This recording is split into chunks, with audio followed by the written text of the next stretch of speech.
All right. Yeah. Hi everyone. This is Deepak. I'm a research scientist at Princeton, working with Arnav and others.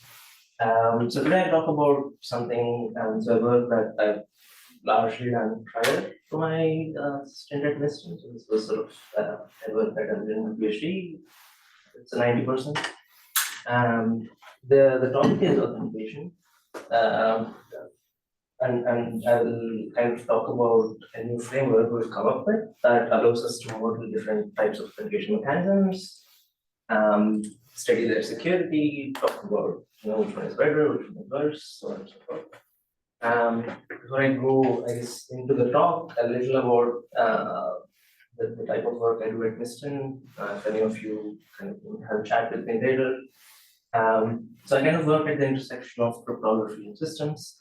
ZK login was one of the projects I worked on. Those who know about it, it's kind of a way for users to authenticate blockchains using the legacy identities. Also related to authentication, but this talk will be purely about security. It won't be about usability at all. Other than that, I also look at things like right clients, commitments, so on and so forth.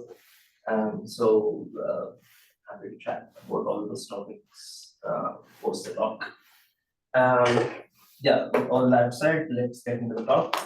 So we're kind of trying to cast a very broad problem statement here. So we're interested in authentication. So what is authentication? It's really so there's a user, there's a legitimate user of some resource that is maybe you're authenticating to a bank, maybe you're authenticating to a website, maybe you're authenticating to a blockchain, can be anything. And we are interested in the mechanisms these entities use to authenticate users. Commonly used things like username passwords, mnemonics, or things like multisigs, two-phase, everything are sort of examples of these mechanisms.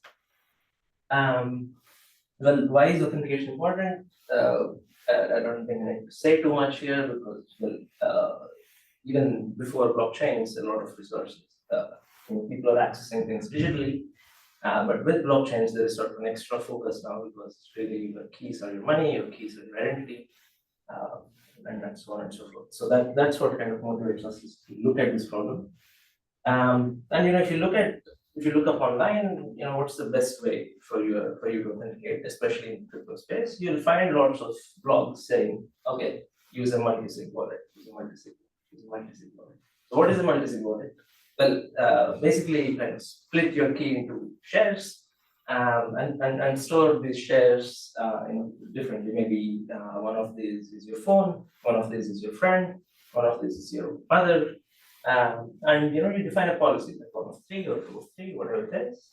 The idea is that even if one of these gets lost, your underlying thing is not completely broken and you're still somehow secure.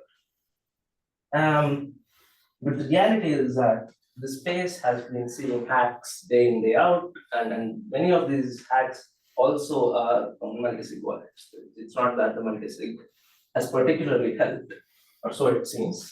Most recently, I just highlight one. So this is sort of the most recent one by an exchange called Rex, which was hacked for about $235 million. And again, they were using a non-safe multi-sig wallet, which got hacked.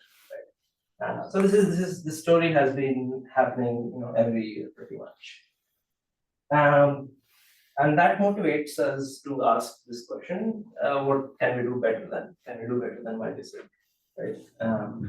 By hacking the market secret means the implementation has some vulnerability or some other issue. Yeah, so it can be anything really, right? I think if you go into the depth of any of you'll find different issues, but basically. It can be implementation to it. I don't necessarily mean just a policy. At the end of the day, if someone was able to take the money, it was a hack, right? So I mean it in a very broad sense. Means suppose you can implement correctly, is the case that it's actually pretty hard to hack, or actually even use correct implementation. Yeah, okay. I guess if your question is that, then yes. So I don't think the problem here is an incorrect implementation of multi-sig wallet. It was more that there were other issues around it that caused that led to the hack of this. The Ronin, the thing that you have on the bottom right, That was a 5 out of 9 multi-sig, That was but 4 of the shares were stored in the same machine. okay, yeah, so things like that, yes. I don't think any of this was caused with an implementation issue per se.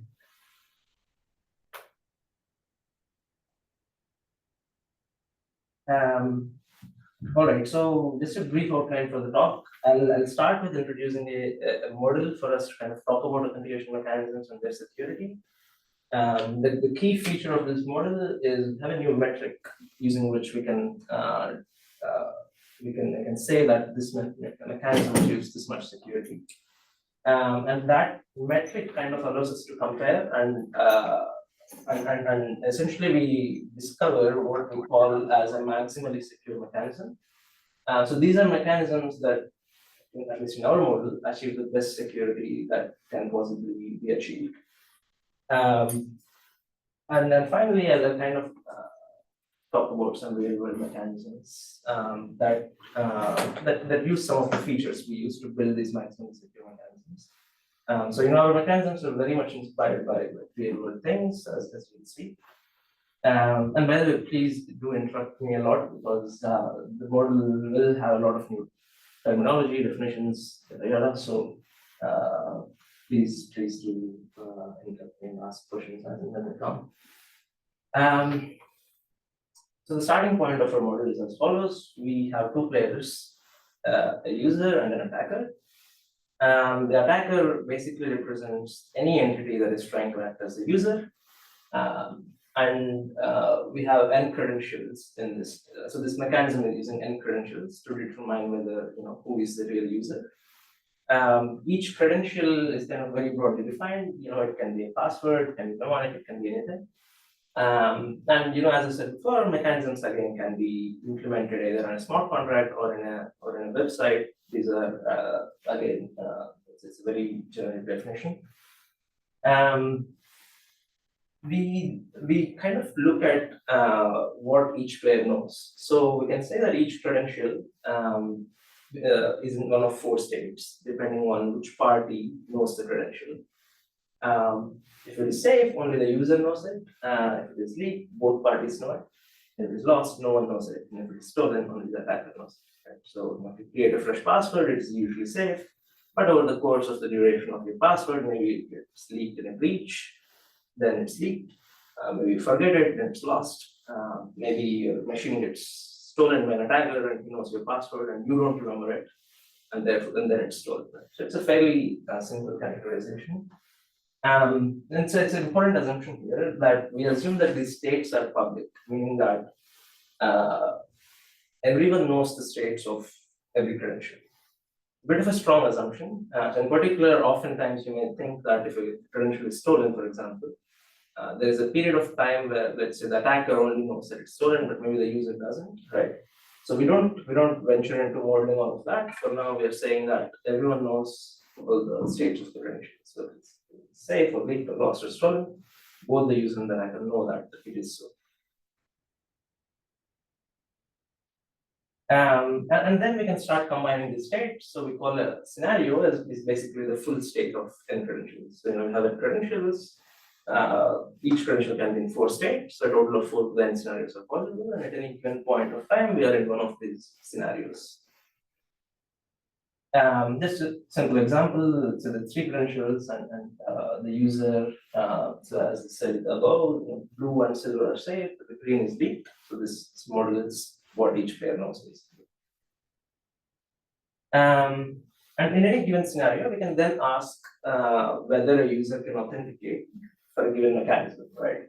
So if we consider a simple 2 out of 3 mechanism and this scenario, we can say that the mechanism succeeds because only the user can authenticate. So the goal here is to see if the mechanism succeeds in making sure that only the user can authenticate or not. Right? So in this scenario, the 2 out of 3 mechanism succeeds, but the 1 out of 3 fails because the attacker knows the key. All right, so 2 players, a lot of 4 credential states, scenarios, and then mechanism success, right? So now, putting all of that together, we can define what I'll call profiles. So these profiles are basically tabulating the complete performance of a mechanism in all possible scenarios. Right? So let's take a 1 out of 2 mechanism, 2 credentials. So we have a total of 16 scenarios in the table. And in each scenario, we are putting a tick mark if the mechanism succeeds or cross if it fails. Again, fairly simple. The 1 out of 2 mechanism succeeds in 3 scenarios. Basically, if safe or lost or safe, and then safe and safe. In everything else, the attacker knows one of the credentials and can therefore authenticate. That's why we say that it fails. And I'm using this notation prof, which is just showing the 3 scenarios. Basically, it's just a set of scenarios in which this mechanism succeeds.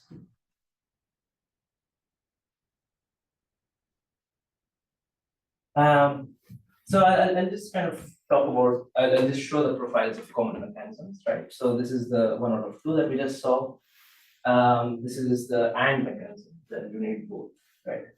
So the difference here is that it succeeds in scenarios where one of the credentials is safe, the other is leaked, as opposed to or one which was succeeding in scenarios where one is safe and the other is lost.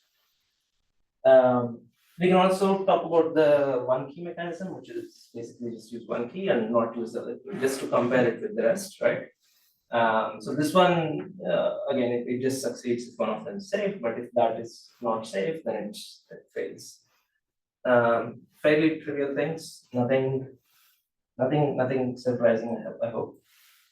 But the thing is, we can already start comparing mechanisms, right? We can say things like mechanism X is better, worse, equivalent, and comparable than mechanism Y, just by looking at their profiles. By that, I mean, I sort of really mean this set here. So you can look at the set of scenarios in which it succeeds for any 2 mechanisms, and compare those 2 sets. So if the set is a subset of the other one, we can say it is worse or better. If those 2 are the same, we can say they're equivalent. If those 2 sets can't be compared, then we can say that these mechanisms are incomparable. Again, just a simple example. If we have these 2, we can say that the blue is better than the yellow because it's a superset. Okay, small quiz. How many here think that a 2 credential or AND mechanism is better in the sense of the word I use, the term better, than using just a single credential? Can we get I guess people raising their hands for those who think yes? What's your metric? So the metric the is set or the size of the set? so the metric is so this is what I mean by better, right? So something is better than the other if the profile of this is a superset of the profile of that. Right? They are incomparable if you look at the graphs, but if you start putting priors on like the error mode, then Yeah. Okay. So yeah, that's basically the answer. So they're obviously incomparable because that's the comparison. The probability thing is also exactly what you said. So this is from a paper by Tai a few years back. So this shows exactly what you're saying. If you start putting probabilities, you'll find some probability areas where the single wallet is more secure than the other. Right? I won't get into the details of the probabilities, but feel free to check out that paper, which kind of delves into that. But yes, so that's the basic idea, right? Okay, equivalent. Yeah, just a minor note about equivalence. We can also say that equivalent if you kind of start permuting credentials. So we're okay with that. We're also putting that into equivalence. So here these 2 are said to be equivalent because we can just permute the credentials in the word. Incomparable. Right. Okay. So. And so now the point is, take any n, let's say n equal to 2 or n equal to 3. We can start doing this exercise where we take all the n credential mechanisms that are there in this world and put them on a single slide, and start drawing lines between them based on which ones are better than other and which ones are not, right? And what you will get is a graph like this, where there are some mechanisms. So by the way, here you kind of don't draw a line between them. Sorry, the fact that if there are 2 mechanisms in this graph, where there's no ancestral relation between them, then they are incomparable. So for example, those two will be incomparable, and similarly, these two are also incomparable. But you'll start seeing mechanisms that are sitting at the top of this graph, which are basically mechanisms such that there is no other mechanism that is more secure than that. Right? So these are what we call maximally secure mechanisms. And more specifically, we can also find what I'll call a complete maximal set of mechanisms. This set is interesting because basically this is the set any practitioner will care about, in the sense that there can't be any mechanism that is basically given any probability prior. One of the mechanisms in this set will be the best for your probability prior. So this is a set of mechanisms such that you take any other mechanism, it is either equivalent or worse to one of the members in this set.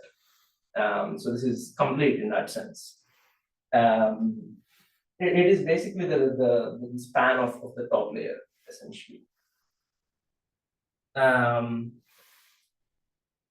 Are these two notions clear? The maximum is secure notion and complete maximum set? Yes, so okay. So I think the task is fairly clear. The goal is to see if we can find this, right? Can we find maximum mechanisms and this complete maximum? So maybe you're not interested in comparing like n credential to n plus one credential mechanisms? So the thing is, any n credential mechanism can be cast as an n plus one credential mechanism With where you don't priors. use the one credential, right? Yeah, but that's without priors, right? Oh, you're saying, okay. Yeah, it's also prior, right? So if you're interested in that, then just look at n plus one. Right?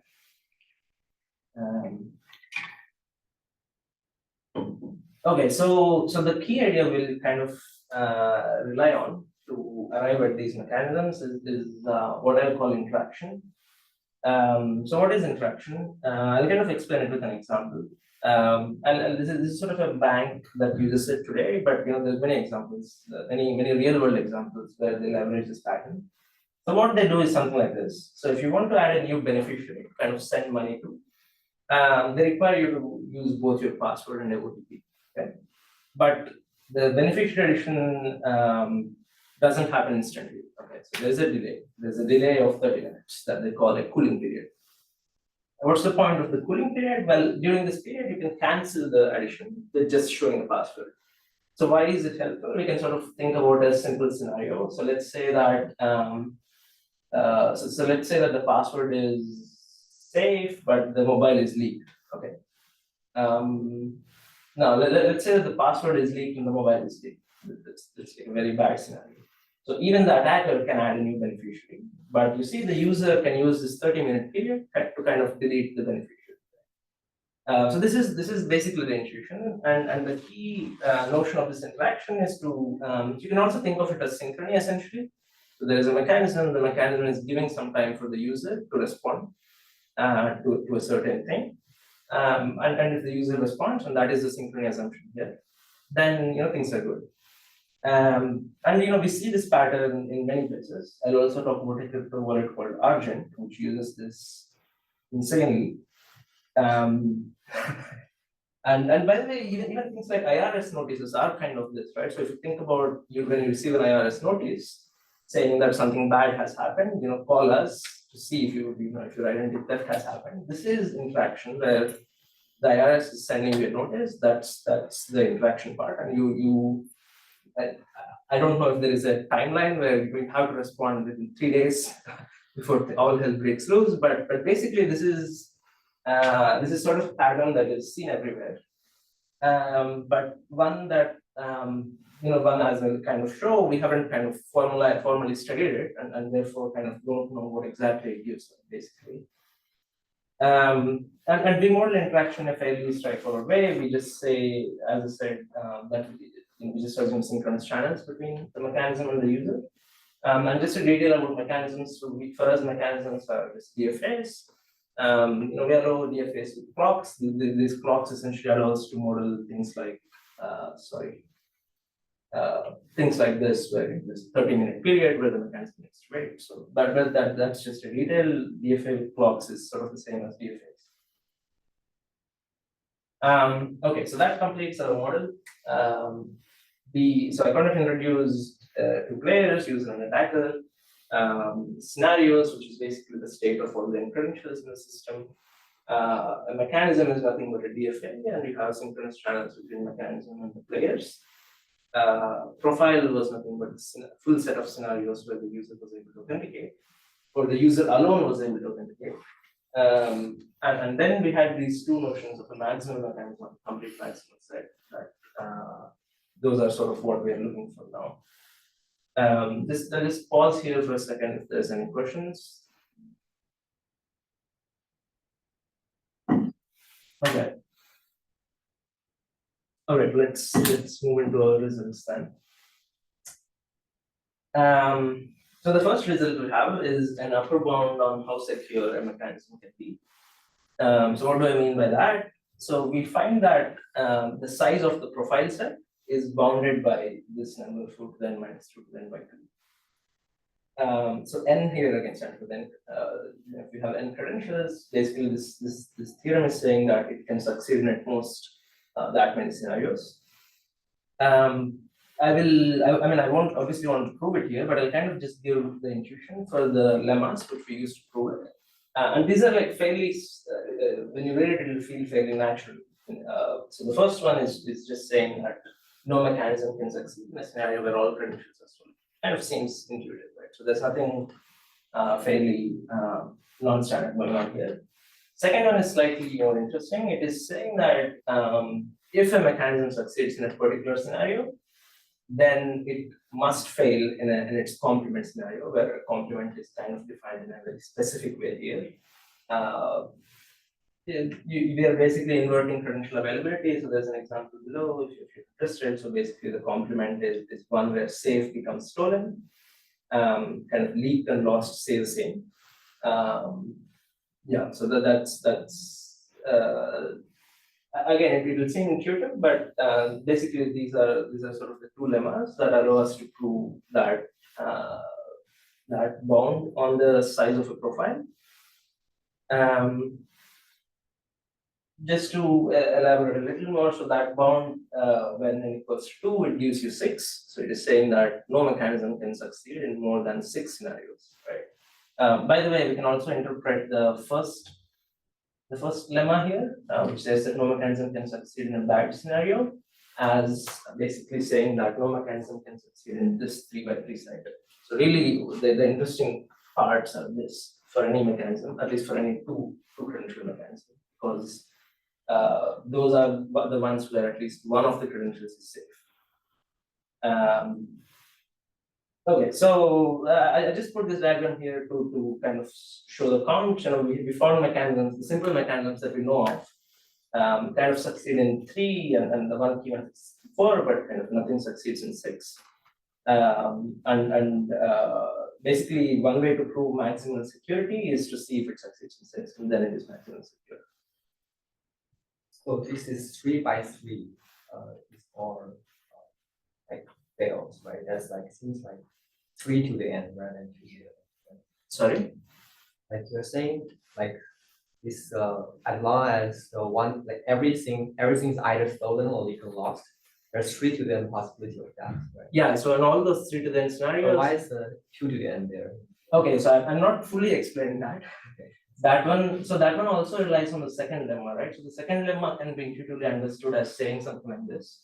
So if something succeeds in this one, then it must fail in this one. That's what the second one is saying.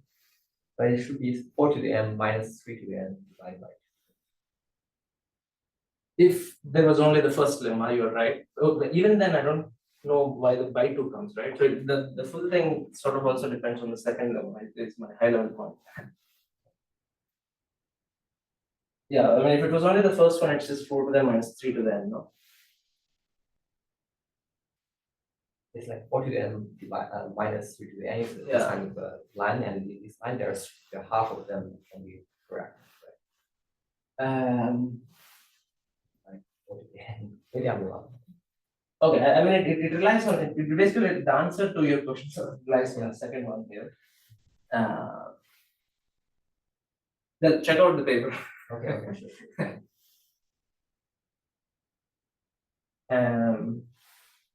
Okay, so let's sort of get into the maximum mechanisms now. So we discover maximum mechanisms that all follow a very simple format. They rely on interaction again. So the idea is as follows. So basically, any player can initiate these mechanisms, which kind of starts a timer. And once the timer ends, what the mechanism does is it has a winning rule that I'll describe in a bit. That it uses to judge who wins based on just the submitted credential sets. So basically, there is a set from the user, set from the attacker, and this winning rule is just having. You can think of it as a function that it takes these two sets as inputs and outputs who wins, basically. And so we uncover three types of mechanisms that all follow this format that just differ in the winning rule. So the first two are sort of very intuitive, and I'll kind of mostly focus on those. Let's start with the priority, right? So as the name suggests, the idea is that you a priori define a priority between your set of credentials. So let's say that violet is greater than silver is greater than gold. And the winning rule that the mechanism applies is that whoever submits the highest priority credential that was not submitted by the other player wins. Just to take an example to make sure that it's clear, in this example, there's no, the user is submitting the highest priority one, and the attacker is submitting something else. Because while it has highest priority, we say that the user wins, right? Now let's take another example where the user is submitting silver one. Now here, since both players are submitting silver, you kind of just remove those and then judge them. Then only the attacker is submitting the gold one, so the attacker wins. So again, the idea is to always look at the highest priority credential that is unique, right? So you just remove all the common things and then ask who has submitted the highest priority one. And it turns out that this is the profile of the two credential priority mechanism, which succeeds in 6 scenarios and therefore is maximally secure. I'll explain a little bit about why this is happening. So if you look at all the scenarios in this row here, since the violet credential is of higher priority, it kind of doesn't matter what the state of the other credential is, because again there is a timer and the mechanism is waiting, and if it is safe, the user can submit that and authenticate. Now, so in this one again, I think it should be clear because the violet is lost and the silver one is safe. We're good. This one also we're good because basically both players can submit the violet one and the effect of it is gone in a sense. Right? So that's the basic idea of how this priority mechanism is working. And as you can see, it is actually better than all the three mechanisms that I showed before in a strict sense. Because it's basically a superset of all the profiles of the others. Good question. So how should we interpret this in the real world? Like basically, you're sort of saying like one key is more important than the other, and like why would I guess like in the real world, is it usually easier to steal one than the other? Like is that the intuition for why this makes sense? Because like if they're all equally easy to steal, then so I want to say that the primary intuition here is the use of interaction on a timer, right? That is giving user the chance to see what the attacker has submitted and submit. And then your point about priority is also important. Like if you have two credentials, there is a natural question of which one you set higher priority to.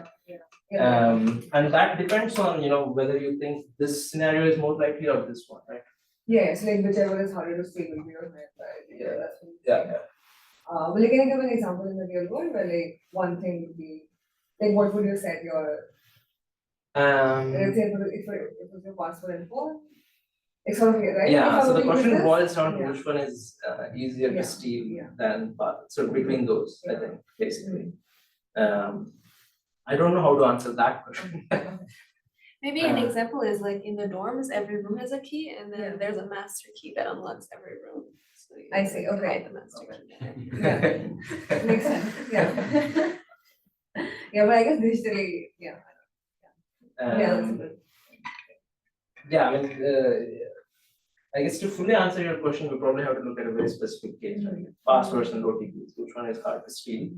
Um, my feeling is that passwords are harder to steal. Like they're easier to lose, they're easier to get leaked, but I feel like they're harder to get stolen. That's my feeling. I'm making no claims.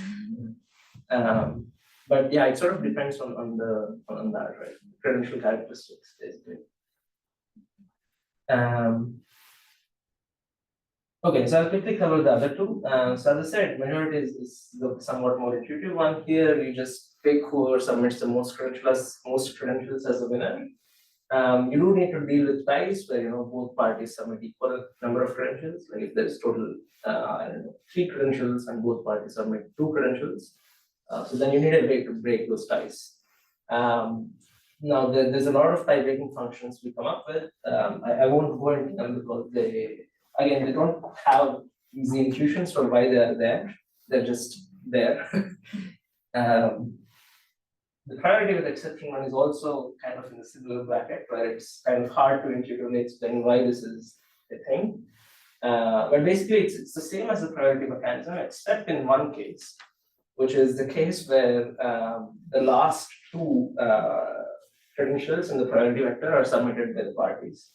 So typically, if priority is C2 greater than C0 than C1, and if one player submits C1, the other player submits C3, in a priority mechanism, you would have said that C3 is the winner. But in this one, you kind of invert that. And for us, for some reason, it turns out that this is also maximally secure. The more, I guess, practically relevant things, right? So if we look at the 3 credential case, again, the same thing happens. So here I'm comparing the 2 out of 3 mechanism on the left and the majority mechanism on the right. So the 2 out of 3 mechanism, again, this is sort of what the classic threshold or multi-sig wallet, right? So P of 3 is 28. As I kind of said before, majority mechanisms are maximally secure, so that one succeeds in all 28. That one succeeds in 28 scenarios. And the 2 out of 3 one, in particular, if you notice the ones, you'll see that this is actually a perfect subset of the right one. So in the sense that it is worse, strictly worse than the majority one. I'll let you stare at the ones for a second to convince yourselves. But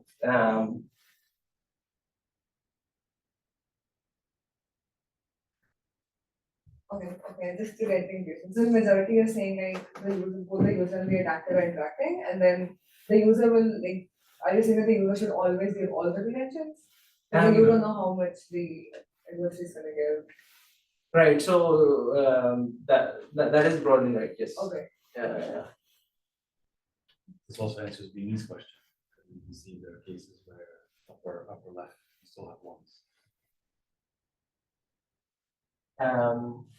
Okay. So this is a 3 by 3 thing, right? So here the equivalent of that is the 3 by 3 cube, It's only a face. which is this, right? This, Oh, and it's only a face. Yeah, in the cube. Yeah, I mean, to this question, I guess Right. some things are mapped from the face, not to the face, right? And that's like, Yes, yeah. so that cube is always 0. Yeah.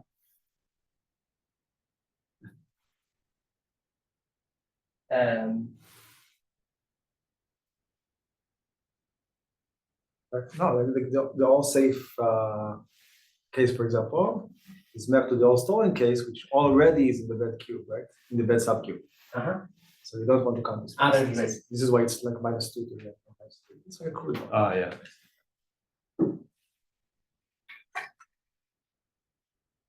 So the majority case is the case that only your key, some of key are being stolen, then otherwise you always can win because you always keep all the keys you have.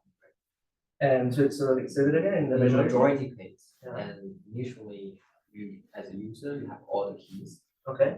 and as long as there's no stolen case, Uh-huh. you always have all the keys, and then you should always win.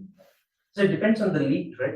Are you talking about scenarios where all the credentials are safe or is it No, I'm saying that either it's leaked or safe or lost? or maybe lost.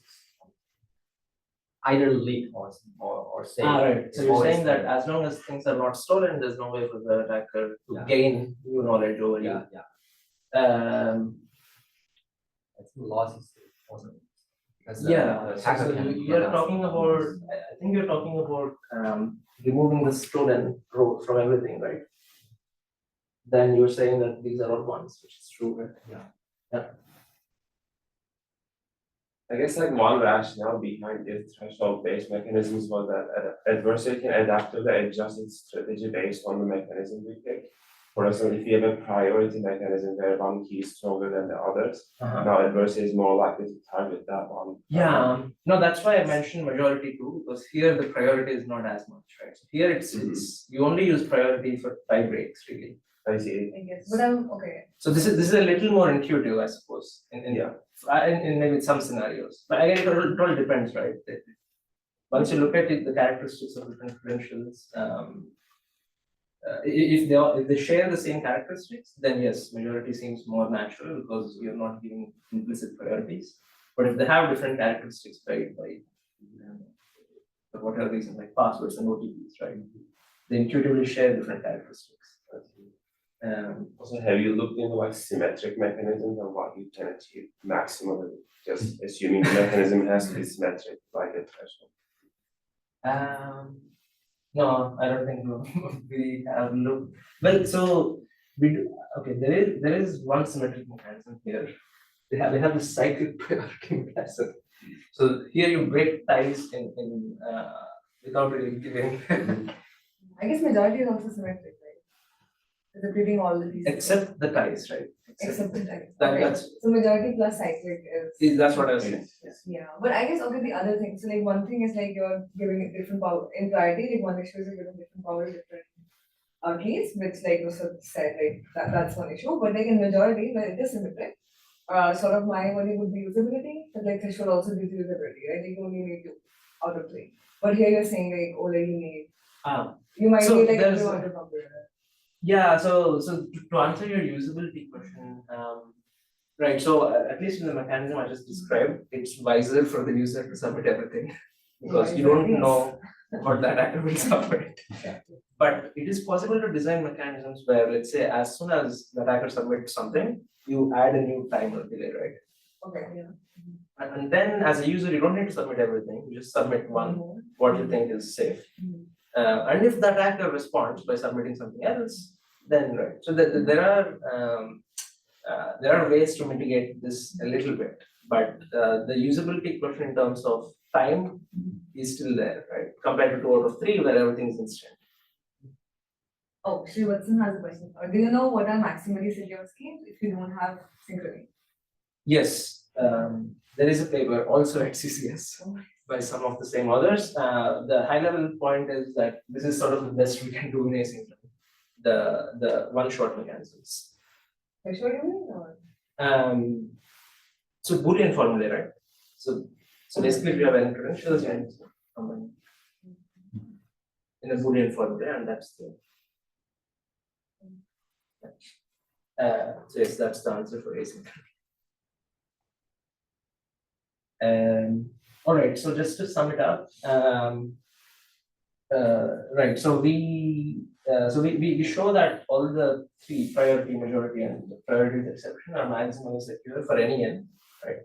And as far as the complete maximal sets are concerned, so we show that the 2 credential set has just one mechanism. So this is the only mechanism you need to care about in practice if you only have 2 credentials. And security is with both, right? It's just the priority mechanism.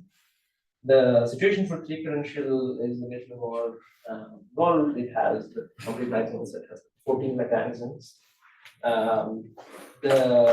Most of these come from the tie-breaking function and the nuances in that. But again, in practice, I would imagine priority and just the simple majority are the ones that are like directly relevant and sort of easy to understand for people to use. And still maximally secure, right? Now we don't have and then agree to arrive at complete maximum just for arbitrary n. That is a bit of an open problem. Only for the n equal to 2 and 3 case do we have proofs for proofs and sort of results showing what the full set is. But The only thing I can whether the bound that you showed is. Yeah.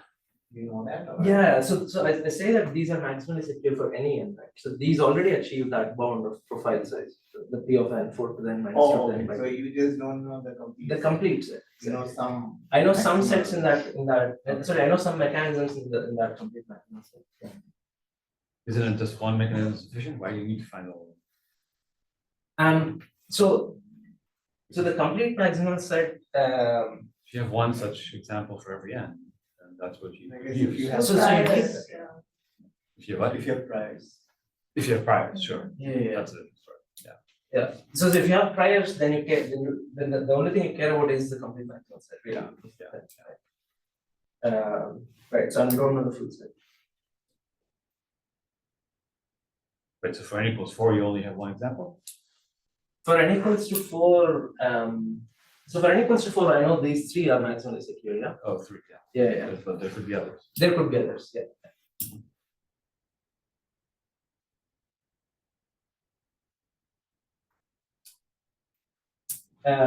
Okay, I'll move to the final stage of the talk. I'll talk about some real world mechanisms that we've analyzed. So in particular, we chose mechanisms that already leverage interaction to some extent in real world that are sort of deployed. Obviously, before going there, I do want to make the high level point that many mechanisms don't use interaction. Like most people, the ones I show are the outliers, really. Most people either at best use maybe multi-sig or even not that. So I don't want you to take away that this is the norm. This is by no means the norm. Okay, the first one is by a bank called HDFC Bank, which was the example I used before to talk about what interaction is. So these are the automata for the HDFC Bank. I won't go into all of it, but I can cover the key parts. So this is the cooling period that I mentioned before, right? So that is what is denoted in that automata there. I mean, if you're curious, I'll just talk about a little bit about the notation here. So basically, R0 is saying that the timer T0 is reset. So basically, you can submit P and M to go here and reset that clock. Within 30 minutes, you have to wait at least 30 minutes. So after T0 hits 30 minutes, you can then go from here to there to submit this, right? So that is basically showing what I wrote here in text. Basically, there is a cooling period of 30 minutes, and before that, you can come back by showing the password. But after 30 minutes, you can sort of add the new bit. So it is just showing what's Actually, it wasn't clear. It's like if suppose the action you're doing is change password, then what are you saying? The old password can be used to undo the new password? Actually, this one is the change password, right? So to simplify, in our automata, we show so the final states here correspond to things like withdrawing money, adding beneficiary, anything that you consider sensitive, or changing password. So here, for example, we just mark this as a final state. So you can submit OTP. So for this, in their mechanism, you can just submit an OTP to change password. It's a sort of a instantaneous process. So if, Then wait, saying but- want to cancel the Yeah. password change. What do you Exactly, do? if I want to cancel the password. So they don't have that, Oh, that's kind of a problem, no? which is exactly what we show. Okay, I see. Yeah, so this is basically the crux of what we say. Uh-huh. The password resets on their website are instantaneous. Uh-huh. You just kind of submit the OTP, change password, right? That's kind of a hole, yeah. So that is basically what we say. I kind of say the same thing in a long-winded way, but basically there are certain scenarios where what Dan said can be exploited. You can use the password reset flows. For example, I talk about a scenario of password safe mobile leak, where you can use the reset flow to change the password, and then add a beneficiary, and the user can't do it. But adding a delay like the third parity mechanism can help. And Adding a delay where the old password is still active. exactly. Or we use a different pin. Also, you have a third credential. So adding it All today passwords where, them seems quite natural. Yeah, that's pretty good. I don't know what the right solution is. Usually then besides password, you also have like 4-digit PINs. So you have 3 credentials. Yeah, I guess usually it's like that. what's the problem with using the old password? Well, because now if the attacker knows your old, no, suppose your password leaked, Uh-huh. and now you try to change your password, the attacker could prevent you from changing your password. Uh-huh. You change your password, they'll just use your old password to prevent the change. So you're saying they can cancel a password change by Yeah. by You'll never using change the your password. password. Yeah. Okay, no, that cycle is also interesting. It also comes in some other places. Basically, there was this paper a few years back where they said it was an idea proposed, which was that okay, instead of going around in cycles forever, maybe the amount should be split between the two parties. Right, right.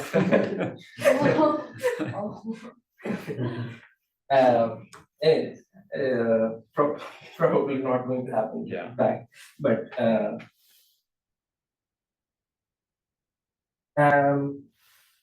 okay, I'll quickly cover the second case study we analyzed. We look at this wallet called Argent. And this one is a lot more complex because they allow people to add new guardians arbitrarily. So you can have, your wallet can have any number of credentials, and then always you have the flexibility to change owner, change guardians, add guardians, remove guardians, everything that you think of. This is basically how their automatons look like. I will not go into the details of it, but I just wanted to give you a sense of a real world mechanism which goes to such levels to use interaction and everything to try to make everything work. I'll just talk about our result in this case. To their credit, they succeed in 5 scenarios, which is more than what many 2 credential mechanisms do. But of course, the maximum mechanism we have succeeds in 1 more. Anyway, I'll conclude the talk here. If there's one takeaway I want you guys to have, which is that the power of interaction is kind of what allows all of this to happen. And so for all of this to work, we need really robust alert mechanisms so that users can respond to things that are happening in a bank or on a blockchain or whatever it is. Like today, if you look at the type of alert methods we use, it's mostly email and text. And then even within emails, it's sometimes hard for us to judge which one is an alert email. Maybe they're stuck somewhere in your updates or something else, right? So clearly I think there's a lot we can do to make those alerts surface better for users so that they can. Or worse, the alert could be spam. Click here to fix your account. Well, assuming that the source can be authenticated, but yes. Right. So one idea we have, another idea we had was to have this notion of a sticky notification, where the idea is that you shouldn't be able to delete an alert email for, let's say, 1 day after it was received. And the idea is that even if an attacker gets access to your phone, they can't delete an alert email. And maybe they get access to your phone for a short period and sort of you come back and see that your notification was there. So this was this idea of making this notification sticky so that users can see and act on them even if things are bad for a short period.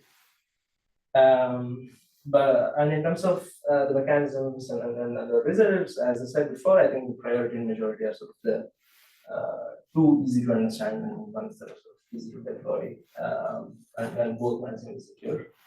A lot of future directions. I'll highlight a few here. So first of all, as I've shown with Argent, some of the analysis of these mechanisms is quite involved because automata are quite complicated. So if we can automate the analysis once we put on an automata to figure out the profiles, that would be cool. In terms of other models, right? So there's many models. Asynchrony was something Srivarshan asked. So I kind of put the link here. I've also put the link for the asynchronous work that is sort of concurrent to this one. So asynchrony means that no alert mechanisms are possible basically.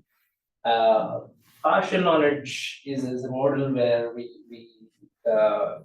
make the attacker know everything, but let's say the user does not know the true credential state. So maybe the user can't distinguish between a safe state and a leaked state because the user doesn't know what the attacker has basically, which is sort of a stronger model.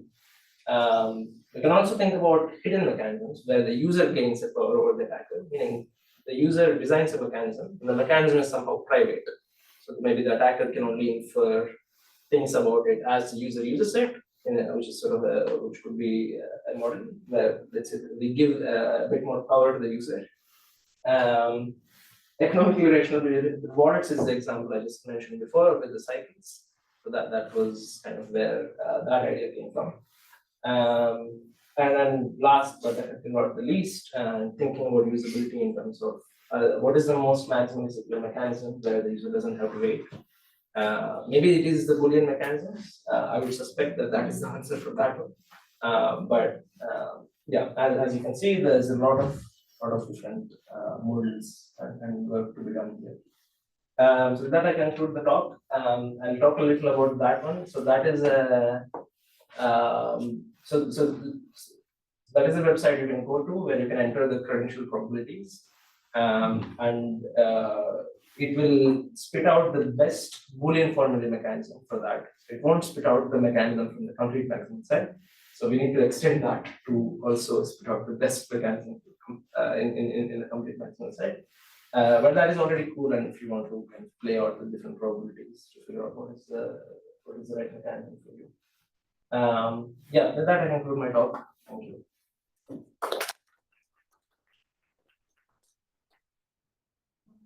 Is this used anywhere in Mistin or uses more fancy mechanisms? I hope. Yeah, I mean, as I talk to people, a couple of things I realized is okay. Everyone that is kind of seriously thinking about designing secure wallets has this intuition about interaction in mind. So they may already be doing something like this. But as I've kind of shown with my examples, they are not using them in a cleanest way possible. Right? That's especially with the Argent case where they went haywire. Yeah, so I think there's some really simple insights here that I think all mechanism designers will probably appreciate. Cool. One quick question. So the crypto wallet designer, like, is there a way to figure out these probabilities, like for different, like maybe like, is there a resource like that? Like I'm just curious, like. Oh, that's the website you can go to. Yeah, no, I mean like the because like I need to put the probability. I see. So for that, I'm wondering like, is there a resource? Because like I'm just generally curious, like for different types of. Let's say Yeah. What does it look like in terms of attacks? Yeah, no, I think that is sort of the big. I would say maybe sort of maybe it's a bit of an user study type question, but how do we determine the probability that a password is safe? Once we have that and plug those here, but determining that for commonly used credentials, it seems like a hard question, but like an important question.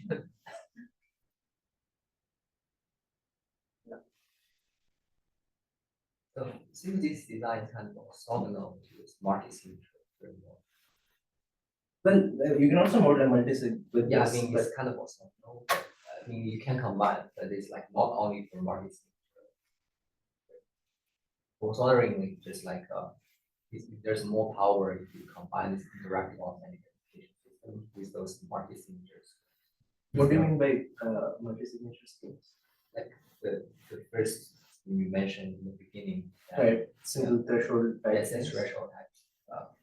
Here it seems that all the applications is not quite relevant whether you are using threshold signature or not. Right? For that, we can put all the credentials in your user adding user side. There's no need to use any threshold signature or mark framework in that case. Yeah, I'm not sure I understand because we have a model that is more general, which models Yes. threshold and multi-signature Oh, you- mechanisms also. Oh, so you are covered for that. Yeah, so So you are saying that. I guess more specifically, these automated edges can have a Boolean formula of credentials in them, right? So it's But I guess the point is that even you have this pooling functions credential, but usually it's the user who got all the keys added in single server, right? A single side, like my phone, I get all the, or myself know all the secrets. Mhm. Rather than in like threshold wallets, it's like several servers that secret share secret keys. So these credentials could also be between different parties. I mean, so for example, I see. just to give one example, yeah, so this G here stands for the guardians. Guardians could be friends. So if you are all my guardians, so this is saying that you can submit the owner credential and M by 2 guardian credentials. So Cover that. yeah, so the way I define a credential is very broad. It's not limiting you to just But I guess one thing that's not covered by this is, like, many of the custodians, what they will do is they will tell you that they have a threshold signature scheme, but they won't tell you the threshold. So you don't know how many people the kidnappers. And this model doesn't really show the benefit of not revealing what the threshold is. Right, so I Like with your think checkbox, you're trying with your to check say marks, that you the know. mechanism, hide the mechanism, basically, yeah. Yeah, but this is not captured in your check marks, Yeah. check marks and X's. Like, what is it? Where is the fact that the threshold hidden? Yeah, no, in this word, the mechanism is public. Yeah. Yeah. So I think this is sort of what I meant, like hidden mechanisms, Mhm. right? So if you hide the mechanism, I guess in that case, it's completely hidden, right? Even if users use it, Yeah, that's the point. right? Okay, So could you model, is there a benefit, what's the benefit? of Yeah, hiding the exactly. threshold? Yeah, I don't think I have a good answer to that, but yes, that is, I mean,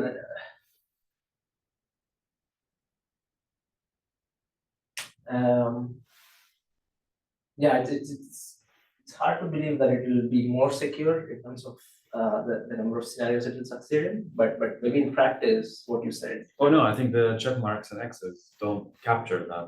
There's a benefit, Right. clearly there's a benefit. It's just Right, that. They don't capture that. Model doesn't, or terminology doesn't capture the benefit. Yeah.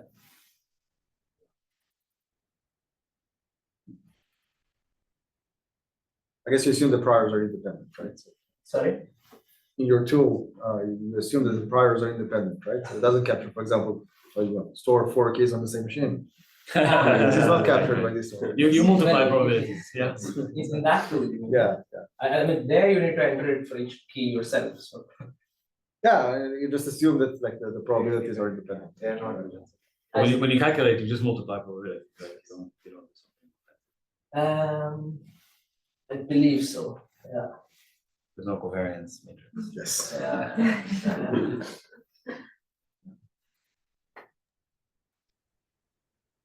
Hello, Johan here. I hope you can hear me. I just had some comments regarding strong authentication with bank security.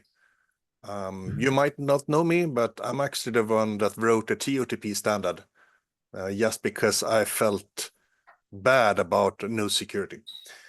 So when we talk about bank security, we need to have something that is dependent on the message, the transaction. Otherwise, you can't have it. Regardless how many passwords you have, it will not be enough. You can make it complicated, but complicated authentication is just what my experience is bad authentication. It's not working in practical use cases because you just be a lot of messages to the service desk and the banks will then just remove it. That's a comment I had. Thank you. Yeah, so I mean, if I may respond, the final states we define, they're not black and white in the sense that you can design, you can come up with automatons that where final state corresponds to removing a big amount, right? And that is the only case you care about. And then maybe there you can design mechanisms that are high secure only for that case. Basically, you can have different automatons for different classes of security. If that's sort of what you're referring to.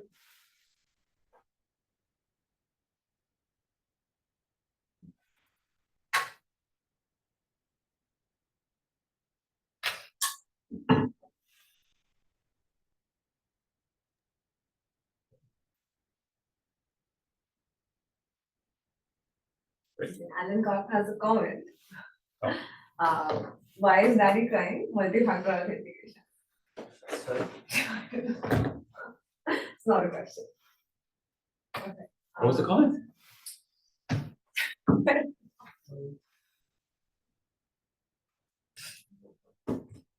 Okay, we'll Maybe do we'll do that later. Okay. All right, yeah. It's time to speak it again.